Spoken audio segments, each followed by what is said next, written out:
هتكلم النهاردة عن إبراكسيا الكلام.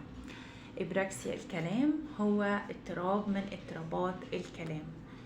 إبراكسيا الكلام الطفل فيه مش بيستعبط، مش بيقول الكلمة مرة صح ومرة غلط، لأنه دي سمة من سماته، إنه ممكن ينطق الكلمة صحيحة وبعد كده يرجع يغلط فيها، والغلط بيتغير، يعني مكان الغلط بيتغير. يعني مثلا ما يقول أرنب ممكن يقولها مثلا أنرب، ويجي مرة يقولها أمرد، ويجي مرة تانية يغلط فيها بطريقة أخرى، ومرة يقولها صح، وهكذا.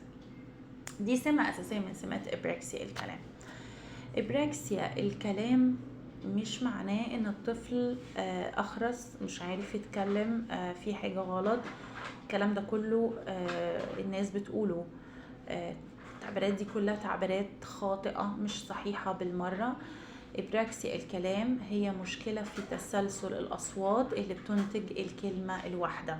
يعني الطفل بيبقى عارف ينطق الصوت لوحده، لكنه ما مش عارف يدمجه، أو لما بتدمج الكلمة على بعضها، هو حتة التسلسل، حتة الإدماج، الميكسينج دي هو عنده فيه مشكلة علشان ينتج الكلمة. وفي سمات تانية كتير قوي قوي قوي عن إبراكسيا الكلام.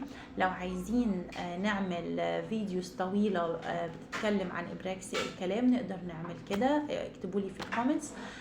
وكمان ممكن تدخلوا عندي على قناة اليوتيوب دكتور ناني عودل، او على التليجرام دكتور ناني عودل، هتلاقوا في محاضرات كتيرة جدا جدا جدا انا مدياها بخصوص إبراكسيا الكلام. لو انتوا عايزين نعمل فيديوز اكتر عن إبراكسيا الكلام وتوعية الناس بإبراكسيا الكلام اكتبوا لي في الكومنتس. شكرا لحضراتكم.